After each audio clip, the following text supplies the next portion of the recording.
অঙ্ক বলছে 3, হিসাব বসানো হচ্ছে 5-এর। কিসের হিসেব, কিসের অঙ্ক? বলা হচ্ছে মমতা বন্দ্যোপাধ্যায় পশ্চিমবঙ্গে 29টি সাংসদ আসন জিতেছেন, কিন্তু এরপরে আরও 3 জন সাংসদকে বিজেপি থেকে তিনি নিজের দিকে টানবেন কি টানবেন না সেই নিয়ে ভাবনা চিন্তা করছেন। বলা হচ্ছে বিজেপির 3 জন সাংসদ পশ্চিমবঙ্গে তৃণমূল কংগ্রেসে যাওয়ার জন্য নাকি খুবই উৎসুক, কথাবার্তা চলছে। আরও 2 জন রয়েছেন, তারাও নাকি এতটা উৎসুক না হলেও তাদের সঙ্গেও কথাবার্তা চলছে, তাদের সঙ্গেও একটা টাচ রয়েছে তৃণমূল কংগ্রেসের।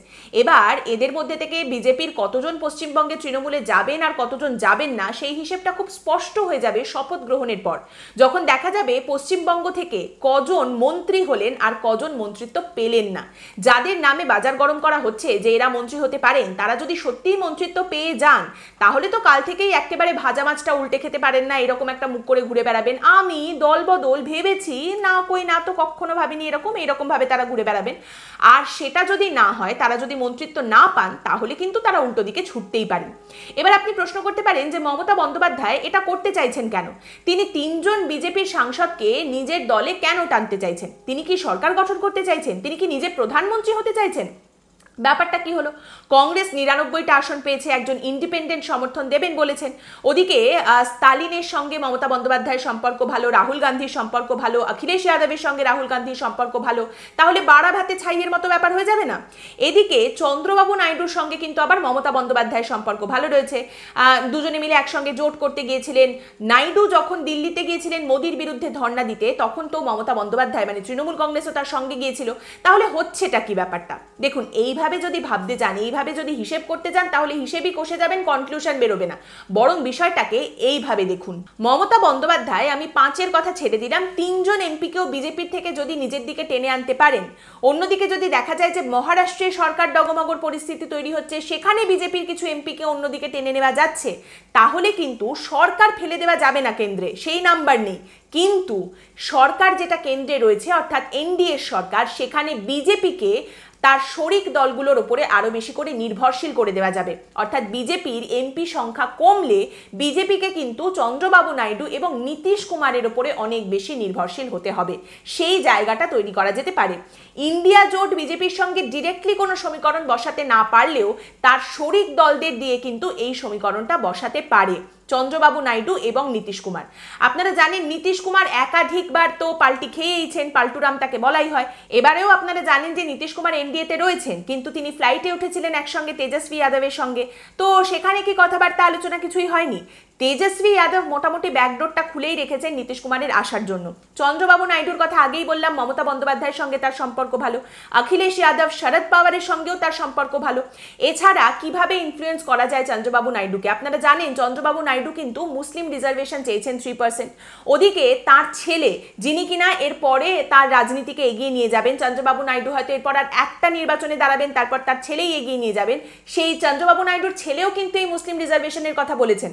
মমতা বন্দ্যোপাধ্যায় সম্ভবত এটাকেও ব্যাক করবেন, এভাবেও ইনফ্লুয়েন্স করা যেতে পারে। এইভাবে কিন্তু তারা একটা সমীকরণ বসাতে পারেন এই শরিকদের দিয়ে। মানে অঙ্কটা এরকম হবে যে প্রথমে বিজেপিকে চন্দ্রবাবু নাইডু এবং নীতিশ কুমারের উপরে আরো বেশি নির্ভরশীল করে দাও, তারপরে চন্দ্রবাবু নাইডু এবং নীতিশ কুমারকে দিয়ে বিরোধীদের তরফ থেকে বিজেপির উপরে চাপ সৃষ্টি করো। কংগ্রেসের হাতে সংখ্যা এই মুহূর্তে বেশি থাকলেও মমতা বন্দ্যোপাধ্যায় বিরোধীদের মধ্যে এমন একটা স্ট্র্যাটেজিক পজিশনে রয়েছেন যেখানে কিন্তু মমতা বন্দ্যোপাধ্যায়ের যথেষ্ট প্রভাব রয়েছে, অন্যান্য অনেকের থেকে বেশি প্রভাব রয়েছে। আর কংগ্রেসকে এই মুহূর্তে যদি জাতীয় রাজনীতিকে ইনফ্লুয়েন্স করতে হয়, মমতা বন্দ্যোপাধ্যায়কে বাদ দিয়ে তারা সেটা করতে পারবে না, এবং সেই কারণেই তারা মমতা বন্দ্যোপাধ্যায়কে ছাড়বে না। মমতা বন্দ্যোপাধ্যায়ের জন্য তারা নিজেদের লোকজনকেও এই মুহূর্তে বলি দিতে রাজি রয়েছেন, যেটা ভীষণ এভিডেন্ট। অধীর রঞ্জন চৌধুরীকে যেভাবে কংগ্রেস হাঁড়িকাঠে চড়িয়ে দিয়েছে, তার থেকে মমতা বন্দ্যোপাধ্যায়ের বিরুদ্ধে কথা বলার জন্য যেভাবে অধীর রঞ্জন চৌধুরীর বিসর্জন দেওয়া হয়েছে, তার থেকেও বড় কথা ইন্টারপার্সোনাল রিলেশনশিপ। মমতা বন্দ্যোপাধ্যায়ের সঙ্গে 3 জনের সম্পর্ক সব থেকে ভালো। একজন হচ্ছেন অরবিন্দ কেজরিওয়াল, একজন উদ্ধব ঠাকরে এবং আরেকজন সব থেকে বড় কথা অখিলেশ যাদব। আপনাদের নিশ্চয়ই মনে আছে অখিলেশ যাদব জয়া বচ্চনকে পাঠিয়েছিলেন তৃণমূল কংগ্রেসের হয়ে ক্যাম্পেইন করার জন্য। জয়া বচ্চন কিন্তু সমাজবাদী পার্টির এমপি। আবার এইবার ওই অখিলেশ যাদবের বন্ধুত্বের হাত ধরেই কিন্তু তৃণমূল কংগ্রেস উত্তরপ্রদেশে গিয়ে একটা জায়গায় লড়েছিল। এটা সম্ভবত এরপর যখন তৃণমূল কংগ্রেস আবার তাদের ওই ন্যাশনাল স্টেটাসের জন্য অ্যাপ্লাই অ্যাপ্লাই করবে সেখানে তাদের প্রেজেন্সটা যাতে দেখাতে পারে সেই কারণে। এবার এত সব যদি মমতা বন্দ্যোপাধ্যায়কে করতে হয় তার প্রভাব আমরা এই বছর পরের বছর দেখতে পাবো, পরিষ্কার আমাদের রাজ্যের ওপরেও পড়বে। 2026-এ আবার রাজ্যের নির্বাচন রয়েছে, যেটার জন্য মমতা বন্দ্যোপাধ্যায় অলরেডি কিন্তু ঝাড়াই বাছাই করা শুরু করে দিয়েছেন। এবার বিষয়টা হলো এটা খুব কঠিন একটা কাজ, খুব সহজ কাজ হবে না মমতা বন্দ্যোপাধ্যায়ের জন্য। একদিকে তাকে ন্যাশনাল ইকুয়েশনের এই সমস্ত কিছু সামলাতে হবে, আরেকদিকে রাজ্যের ক্ষেত্রে এতদিন তিনি কেন্দ্র দিচ্ছে না, আমি দিয়ে দেবো, টেনে দেবো, হ্যানা দেবো, ত্যানা দেবো, ভাতা দেবো, বাড়িয়ে দেবো, সমস্ত কিছু বলে এসেছেন। এটা কতদিন তিনি টানতে পারবেন সেটা একটা প্রশ্ন। তারই সঙ্গে 2026-এর নির্বাচনের আগে তিনি হয়তো আবার বলবেন আমি ভাতার পরিমাণ বাড়িয়ে দিলাম, কিন্তু এবারে প্রশ্ন উঠবে যে তিনি ঠিক কতটা বাড়াতে পারবেন, কতটা ক্যাপাসিটি রয়েছে। ডিএ এতদিন ধরে তিনি দেননি, সেই নিয়ে কোনো উচ্চবাচ্য করছেন না তিনি, এবং তার যে বড় বড় লয়াররা রয়েছেন তাদের দয়ায় কিন্তু ওই জায়গায় একটা স্টপ গ্যাপ দেওয়া গেছে, কিন্তু সারা জীবন ওটা চেপে পড়ে থাকবে না, কখনো না কখনো তাকে নেগোশিয়েট করতে হবে। তারই সঙ্গে মনে রাখতে হবে 2026টা মমতা বন্দ্যোপাধ্যায়ের লাস্ট অথবা সেকেন্ড লাস্ট ইলেকশন সম্ভবত হতে চলেছে, যদি না তিনি নবীন পটনায়কের মতো জায়গায় পৌঁছাতে চান যে হাত কাঁপছে তাও তিনি মঞ্চের উপরে উঠে প্রচার করছেন, এবং ফাইনালি এমন পরিস্থিতি যে বিজেপি গোটা রাজ্যের ক্ষমতাটাকেই গিলে নিচ্ছে। সেটা যদি না হয় সম্ভবত 2026 তার লাস্ট বা সেকেন্ড লাস্ট ইলেকশন হলেও তাকে কিন্তু এখানে একটা ট্রান্সফার অফ পাওয়ার দেখাতে হবে। তার মানে 2024-এর এই স্বীকৃতি এবং 2026-এ তাকে কিন্তু একটা ট্রান্সফার অফ পাওয়ার দেখাতে হবে। সেক্ষেত্রে অনেকটা লম্বা কাজ, অনেক বড় বড় কাজ রয়েছে, এবং সেই কারণে এই মুহূর্তে যতটা বড় জয় দেখানো সম্ভব তার পক্ষে সেটা কিন্তু তাকে দেখাতে হবে। যতটা বড় জয় তার পক্ষে টেনে নেওয়া সম্ভব সেটা কিন্তু তাকে করতে হবে, সেই শক্তি প্রদর্শন তাকে করতে হবে। এখন প্রশ্নটা হলো এই সব কিছুর মাঝে বঙ্গ বিজেপির পরিস্থিতি কি হবে। দেখুন, কেন্দ্রীয় বিজেপি এক্ষুনি বঙ্গ বিজেপির দিকে তাকাবে না। তাদের প্রথমে নিজের গভর্নমেন্ট কেন্দ্রে যেটা সেটাকে স্টেবল জায়গায় আনতে হবে, তারপর তাদের মহারাষ্ট্রের দিকে তাকাতে হবে, তারপর তারা পশ্চিমবঙ্গের দিকে তাকাবে।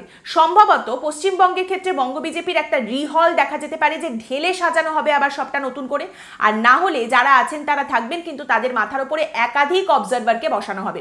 দেখুন, এই কথাটা আমি এর আগে একাধিক পর্বে বলেছি যে বঙ্গ বিজেপির তরফ থেকে যেরকম সুন্দর একটা ছবি কেন্দ্রীয় বিজেপিকে দেখানো হয় এবং যা যা প্রতিশ্রুতি তারা দেয় সেগুলো বারবারই দেখা যায় যে পূরণ হচ্ছে না।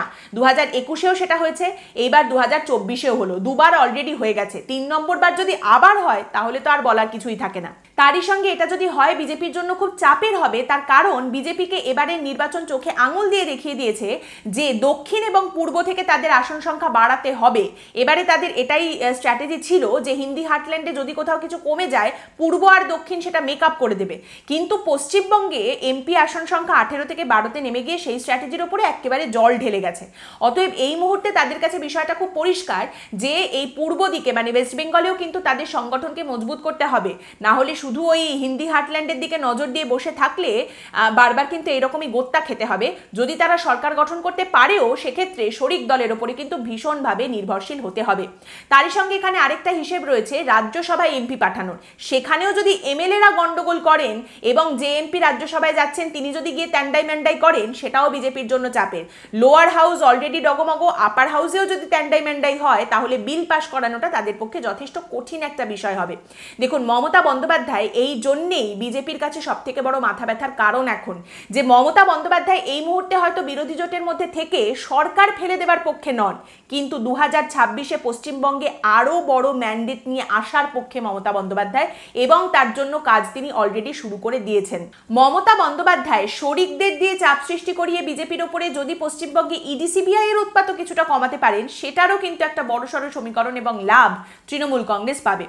এই মুহূর্তে ফর্মুলা খুব সোজা, বিজেপি কংগ্রেসকে ধাক্কা দেওয়ার ফর্মুলা বের করতে পেরেছে। বিভিন্ন রাজ্যে এমএলএ নিয়ে এসে সরকার ফেলে দিয়ে ক্ষমতায় আসার একটা ফর্মুলা তারা বের করতে পেরেছে, সেটাকে তারা কাজে লাগিয়েছে।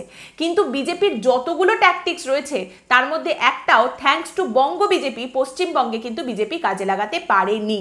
বঙ্গ বিজেপির অনেক আর্গুমেন্ট থাকতে পারে, আমরা এটা করেছি, ওটা করেছি, হ্যানা করেছি, ত্যানা করেছি, আমরা চেষ্টা করেছি, খেটেছি, আরো করব। At the end of the day একটা বিষয় এই মুহূর্তে পরিষ্কার, ডিরেক্ট কন্টেস্টে মমতা বন্দ্যোপাধ্যায়ের থেকে বঙ্গ বিজেপি কিন্তু পিছিয়েই রয়েছে, এবং এটা বঙ্গ বিজেপির ব্যর্থতা। আর এই ব্যর্থতা কিন্তু কেন্দ্রীয় বিজেপিকেও এফেক্ট করছে, যেখানে বিরোধীরা কিন্তু শরিকদের মাধ্যমে চাপ সৃষ্টি করার একটা সুযোগ পাচ্ছে বিজেপির ওপরে, যেটা হয়তো তারা পেত না যদি বঙ্গ বিজেপি যে নাম্বার শো করেছিল, যে প্রতিশ্রুতি দিয়েছিল, তার মধ্যে 80% তারা অ্যাচিভ করতে পারত।